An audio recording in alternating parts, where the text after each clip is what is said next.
दिल्ली की रेखा गुप्ता सरकार के एक फैसले से 5 से 6 हजार कंडक्टरों की नौकरी जाने वाली है और यह भी तब हो रहा है जब रेखा गुप्ता सरकार दिल्ली में अपने 1 साल पूरे होने का जश्न मना रही है। दिल्ली में पब्लिक ट्रांसपोर्ट दो तरह से चलता है, पहला डीटीसी बसें चलाती है और दूसरा क्लस्टर की बसें चलती है। तो अब दिल्ली की रेखा गुप्ता सरकार ने फैसला किया है कि क्लस्टर की बसें अब नहीं चलेंगी। क्लस्टर बसों को चलाने वाली संस्था डिम्स यानी DIMTS से करार खत्म कर दिया गया है, जिसकी वजह से ये जो DIMTS डिम्स नाम की संस्था है, उसने जिस कंपनी को ठेका दिया हुआ था बसें चलाने का, उस कंपनी ने जिन कंडक्टरों को नौकरी पर रखा हुआ था, उस कंपनी ने अब ये कह दिया है कि क्योंकि डिम्स का कॉन्ट्रैक्ट खत्म हो गया है और क्योंकि डिम्स ने उस कंपनी के साथ अपना कॉन्ट्रैक्ट खत्म कर दिया है, इसलिए अब 5 से 6 हजार कंडक्टर जो क्लस्टर बसों में सालों से 10-10, 12-12 साल से सेवा दे रहे थे, अब उनको कह दिया गया है कि 31 मार्च के बाद आपकी नौकरी खत्म, क्योंकि आगे कंपनी का कॉन्ट्रैक्ट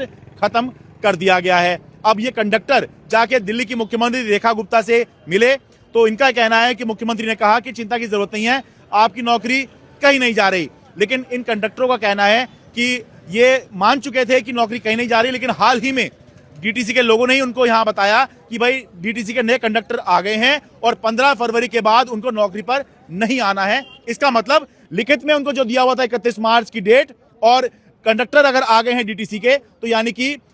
उनकी नौकरी जो है खत्म ही समझिए। तो अब जो जिनकी नौकरी जा रही है वो कंडक्टर हड़ताल कर रहे हैं। और जब दिल्ली की बीजेपी की रेखा गुप्ता सरकार अपने 1 साल पूरा होने का जश्न मना रही है, तब 5 से 6 हजार वो कंडक्टर जो दिल्ली की बसों में अपनी सेवाएं दिया करते थे, कंडक्टर का काम किया करते थे, वो मातम मना रहे हैं क्योंकि उनकी नौकरी जा रही है।